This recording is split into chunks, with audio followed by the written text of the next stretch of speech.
Karışmadım.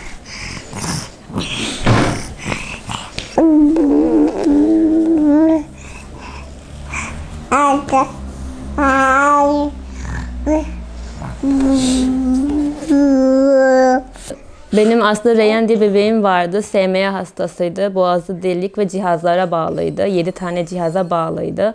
Evde bakımı oluyordu. Hapis gibiydi. Çocuğum sadece 4 duvar arasındaydı. Hiçbir yere çıkartamadım. Hiç bir parka götüremedim. Sürekli tavana bakıp durdu. Özgecan da o hale gelmesini istemiyorum. Onların bakımı çok zor. Çocuklar çok acı çekiyor.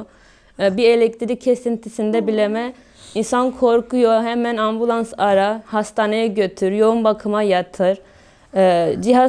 Cihazların şarjı bitti mi çocuklar nefessiz kalıp ölebiliyorlar. Biz kaç gece elektriksiz kaldık. Bir elektrik kesintisi bizim hayatımızın sonu olabiliyor. Bizim çocuğumuzun kasları her gün eriyor ve ayaklarına basamıyor. Hareket edemiyor. Hareket kısıtlığı var. Ve evde kullandığımız cihazlar var. Bu cihazlar onun canını çok yakıyor. Öksürtme cihazı diye bir cihazımız var. Aspirasyon var.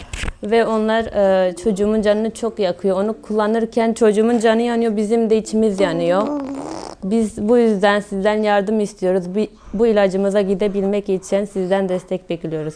Kızım Özgecan Türkiye'de SMA teşhisi en erken konulmuş bebek. Ve burada kesin çözüm olmayan ama SGK'nın karşılamış olduğu bir ilaçtan kullandı. Şu ana kadar 4 doz kullandı.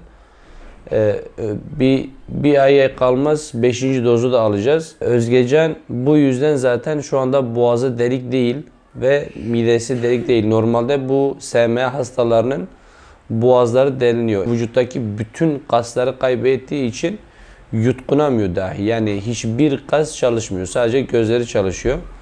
Ama Özgecan diğer kardeşlerine göre biraz daha şanslı. Erken teşhis ve tayinle beraber aldığımız ilaçların faydasıyla elhamdülillah bugüne kadar boğazı delinmedi, midesi delinmedi.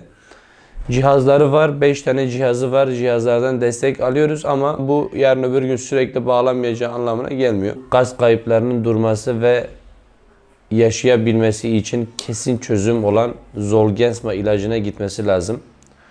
Bu ilaç ülkemizde maalesef SGK tarafından karşılanmıyor ve dünyanın en pahalı ilacı. Bu ilaç yurt dışında uygulanıyor ve çocuklara Allah nasip ederse %95 oranında etki ediyor.